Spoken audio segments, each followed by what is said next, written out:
Hello everyone, मैं स्वागत करती हूँ आप सभी लोगों का आपके अपने चैनल जीएस बाय शुभा में। तो कैसे हैं आप सभी लोग? मैं आशा करती हूँ आप सब लोग बहुत अच्छे होंगे, एकदम स्वस्थ होंगे। चलिए अब हम अपनी आज की पॉलिटी की क्लास पर आते हैं। सो गाइस, जैसे कि आप लोग जानते ही हैं, पॉलिटी में जो हमारा टॉपिक चल रहा है उसका नाम क्या है? राज्य के रीति निर्देशक तत्व, यानी कि directive principles of state policies, जो कि हमारे संविधान के चौथे भाग के अंतर्गत आते हैं। आज की हमारे इस टॉपिक की ये 5वीं क्लास है। तो अब तक जितनी भी क्लासेस हो चुकी हैं इस टॉपिक से रिलेटेड या अदर टॉपिक से रिलेटेड, जिन बच्चों ने नहीं किए हैं या जो इस चैनल पर पहली बार आए हैं, इस वीडियो को पहली बार देख रहे हैं, मेरी सभी से रिक्वेस्ट है, प्लीज़ आप एक बार उन क्लासेस को कीजिएगा। देन ये क्लास आपको और अच्छे तरीके से समझ आएगी। ओके, चलिए अब अपनी जो हमारी आज की क्लास है उस पर आते हैं। तो लास्ट क्लास में हमने क्या पढ़ा था?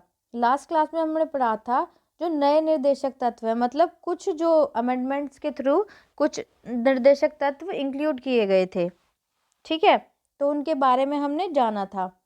अब आज हम क्या पढ़ेंगे? आज हम पढ़ेंगे निर्देशक सिद्धांत के पीछे संस्तुति, मतलब जो निर्देशक सिद्धांत हैं उनके पीछे संस्तुति क्या है, उनके पीछे की संस्तुति के बारे में आज की क्लास में हम जानने वाले हैं, ठीक है। फिर हम नेक्स्ट क्लास में इनकी आलोचनाओं के बारे में पढ़ेंगे। ओके, चलिए अब अपनी आज की क्लास शुरू करते हैं। संविधान सभा के संवैधानिक सलाहकार सर BN राव ने इस बात की संस्तुति की थी कि व्यक्तिगत अधिकार को दो श्रेणियों, न्यायोचित एवं गैर न्यायोचित में बांटा जाना चाहिए। अब जो भारतीय संविधान है उसके जो संवैधानिक सलाहकार थे उनका नाम क्या था? BN राव। तो उन्होंने इस बात की संस्तुति की थी कि जो संविधान की जो व्यक्ति अधिकार है उनको दो श्रेणियों में बांटा जाना चाहिए। तो कौन सी? एक तो न्यायोचित और दूसरी गैर न्यायोचित, ठीक है। दूसरी कौन सी? गैर न्यायोचित। चलिए आगे चलते हैं। आगे क्या कहा गया है? जिसे प्रारूप समिति द्वारा स्वीकार कर लिया गया। तो फिर क्या किया गया? उसको क्या किया गया? प्रारूप समिति द्वारा उसको क्या कर लिया गया? स्वीकार कर लिया गया। उसको प्रारूप समिति द्वारा स्वीकृति मिल गई, न्यायोचित और गैर न्यायोचित के रूप में, ठीक है। आगे हुआ क्या? आगे क्या हुआ कि इस तरह न्यायोचित प्राकृतिक वाले मूल अधिकारों को भाग 3 में उल्लिखित किया गया और गैर न्यायोचित निर्देशक तत्व को संविधान के भाग 4 में रखा गया। तो इस तरीके से क्या हुआ? जो न्यायोचित प्रकृति वाले जो मूल अधिकार थे उनको भाग 3 में उल्लिखित किया गया, जो फंडामेंटल राइट्स हैं जिनके बारे में हम अब तक पढ़ चुके हैं। और साथ ही साथ जो गैर न्यायोचित थे, क्या थे? जो गैर न्यायोचित निर्देशक तत्व थे उनको संविधान के चौथे भाग में रखा गया, जो कि अब हम पढ़ रहे हैं, ठीक है। आई होप इतनी बात आपको क्लियर हो गई होगी। चलिए नेक्स्ट आगे चलते हैं। आगे इसमें क्या कहा गया है? आगे बताया गया है यद्यपि निर्देशक तत्व गैर न्यायोचित हैं, तो जो हमारे जो निर्देशक तत्व हैं, जो डायरेक्टिव प्रिंसिपल्स हैं, तो वो क्या है? वो गैर न्यायोचित हैं। तथापि संविधान में इस बात को स्पष्ट किया गया है कि ये तत्व देश के शासन में मूलभूत है। ये क्या है? ये तत्व है तो गैर है, क्या है? गैर न्यायोचित है। तो लेकिन संविधान में अनुच्छेद 35 के अंतर्गत इस बात को स्पष्ट किया गया है, मतलब इस बात को अच्छे तरीके से बता दिया गया है कि ये तत्व देश के शासन में क्या है? मूलभूत है। देश के शासन में क्या है? ये मूलभूत है, ठीक है। अतः यह राज्य का कर्तव्य होगा कि इन तत्व का विधि बनाने में प्रयोग करें। तो अतः ये राज्य की ड्यूटी है या राज्य की स्टेट की रिस्पॉन्सिबिलिटी है कि जब वो विधि बनाए, कोई भी नियम कानून बनाए, तो विधि बनाने में इनका क्या करें? प्रयोग करें, ठीक है। आपको ये चीज़ समझ आ रही होगी, ठीक है। अगर किसी को नहीं समझ आ रही तो प्लीज़ आप कमेंट में बता दीजिएगा। आगे इसमें क्या कहा गया है? आगे बताया गया है अतः यह इसके अनुप्रयोग हेतु राज्य प्राधिकारों पर नैतिक दायित्व अभ्यारोपित करता है। तो अतः ये क्या है कि इसके अनुप्रयोग हेतु राज्य क्या करता है? प्राधिकारियों पर नैतिक दायित्व अभ्यारोपित करता है। ओके, परंतु इसके पीछे वास्तविक शक्ति राजनीतिक है, अर्थात जनमत। लेकिन इसके पीछे की जो एग्जैक्ट शक्ति है वो क्या है? राजनीतिक है, या हम कह सकते हैं जनमत है। चलिए नेक्स्ट, आगे आगे क्या कहा गया है? अल्लादी कृष्णस्वामी अय्यर ने कहा था। जो अल्लादी कृष्णस्वामी अय्यर थे वो भी हमारी संविधान सभा के एक सदस्य थे। उन्होंने क्या कहा था? लोगों के लिए उत्तरदायी कोई भी मंत्रालय संविधान के भाग 4 में वर्णित उपबंधों की अवहेलना नहीं कर सकता। मतलब जो लोगों के लिए उत्तरदायी है, कोई भी मंत्रालय जो मतलब जिससे प्रति जो भी मंत्रालय लोगों के प्रति उत्तरदायी है, तो संविधान के भाग 4 में जो भी उपबंध वर्णित है वो मंत्रालय इनकी अवहेलना नहीं कर सकता। ऐसा किसने बताया? अल्लादी कृष्णस्वामी अय्यर ने ऐसा बोला। ओके, चलिए आगे चलते हैं। आगे क्या कहा? इस प्रकार डॉक्टर BR अम्बेडकर ने संविधान सभा में कहा था कि लोकप्रिय मत पर कार्य करने वाली सरकार इनके लिए नीति बनाते समय निर्देशक तत्वों की अवहेलना नहीं कर सकती। और इसके साथ ही जो डॉक्टर भीमराव अंबेडकर थे उन्होंने संविधान सभा में क्या कहा कि लोकप्रिय मत पर कार्य करने वाली सरकार, मतलब जो भी सरकार बनेगी, तो जो भी सरकार कार्यरत होगी, इनके लिए नीति बनाते समय, इसके लिए मतलब यदि सरकार के प्रति या सरकार कोई भी नीति बनाती है तो निर्देशक तत्व की अवहेलना नहीं कर सकती।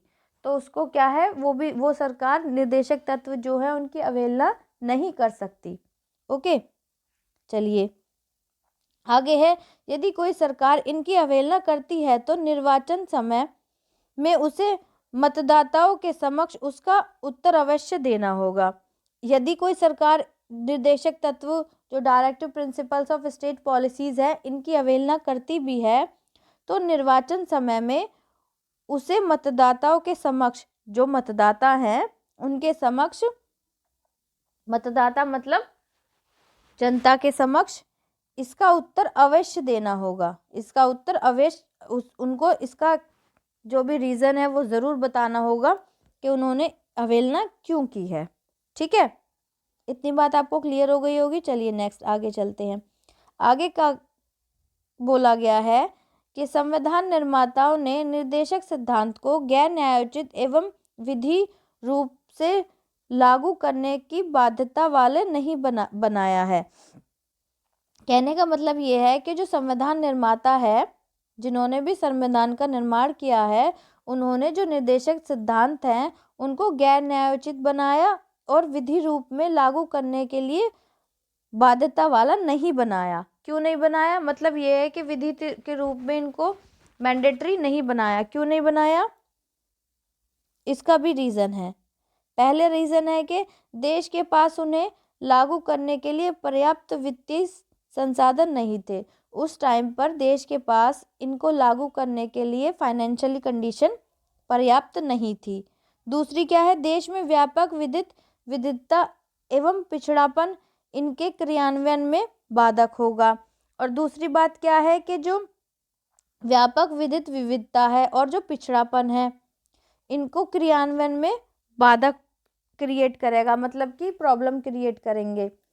क्योंकि जब तक पिछड़ापन दूर नहीं होगा देश के अंदर से, तो जब तक ये चीज़ भी कुछ काम नहीं करेगी। जो निर्देशक तत्व हैं ये काम नहीं करेगी। तो पहले जो प्रेजेंट में कंडीशंस हैं उनको इम्प्रूव करने के लिए बोला, ना कि इनको मैंडेटरी करने के लिए। ठीक है, नेक्स्ट है, स्वतंत्र भारत को नए निर्माण के कारण इसे कई तरह के भारों से मुक्त रखना होगा।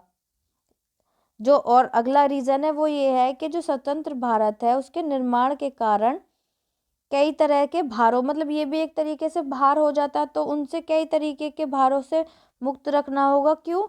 ताकि इसे इस बात के लिए स्वतंत्र रखा जाए कि उनके क्रम, समय, स्थान एवं पूर्ति का निर्माण लिया जा सके। ठीक है, जिससे क्या किया जा सके कि स्थान, क्रम,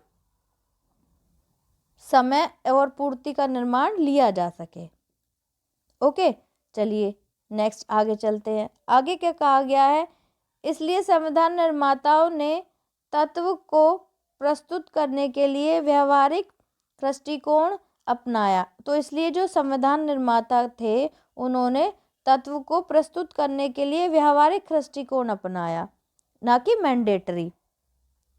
इन तत्वों में शक्ति निहित नहीं की। इन तत्वों के अंदर जो directive principles of state policies है, जो राज्य के नीति निर्देशक तत्व हैं, इनमें शक्ति निहित नहीं की। उन्होंने न्यायिक प्रक्रिया से ज़्यादा जागरूक जनता के मतों में विश्वास प्रकट किया। उन्होंने क्या किया, जो न्यायिक प्रक्रिया है उससे ज़्यादा जागरूक जनता में मतों में, मतलब जनता के जो मत हैं, जनता के जो वोट्स हैं, उनमें विश्वास प्रकट किया। ठीक है, तो ये एक तरीके से नॉलेजेबल ही चीज़ है। एग्ज़ाम में बेशक क्वेश्चन ना आए इससे, लेकिन इसके बारे में आपको पता तो होना चाहिए ना। जब बेसिक से हम सारी चीज़ें पढ़ रहे हैं तो हमको सारी चीज़ें, अब हम डिटेल में सब पढ़ेंगे। जब क्वेश्चन की फॉर्म में चीज़ें करेंगे तो क्वेश्चन की फॉर्म में जो एग्ज़ाम पॉइंट ऑफ व्यू से इम्पॉर्टेंट होगा सिर्फ वही क्वेश्चन होंगे। लेकिन जब हम कोई चीज़ डिस्क्रिप्टिव में पढ़ते हैं तो उसके बारे में हम सारा कुछ ही तो पढ़ते हैं ना, क्योंकि हमको सारी जानकारी होनी चाहिए। हमने उसके बारे में पढ़ा हो, बेशक हमको याद ना हो, ऐसा नहीं है वर्ड टू वर्ड सारी चीज़ें माइंड में रहेंगी, बट ये है कि हमने उसके बारे में पढ़ना होना चाहिए कि कोई भी चीज़ अगर हम पढ़ रहे हैं तो डिटेल में हमको सारा कुछ पता होना चाहिए। ठीक है, तो आज की ये क्लास इतनी ही थी। अब जो हमारी नेक्स्ट क्लास होगी वो होगी निर्देशक तत्व की आलोचना के ऊपर। ओके, तो आई होप आज की क्लास आपको ये समझ आई होगी।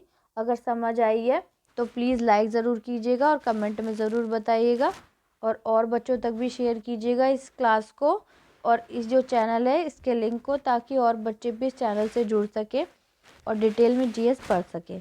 अगर आप इस चैनल पर नए हैं, पहली बार आए हैं, तो प्लीज़ चैनल को सब्सक्राइब ज़रूर कीजिएगा और बेल आइकन को भी प्रेस कीजिएगा, ताकि जब मैं वीडियो अपलोड करूं तो आप तक नोटिफिकेशन आ जाए और आप अपनी पढ़ाई को कंटिन्यू कर सकें।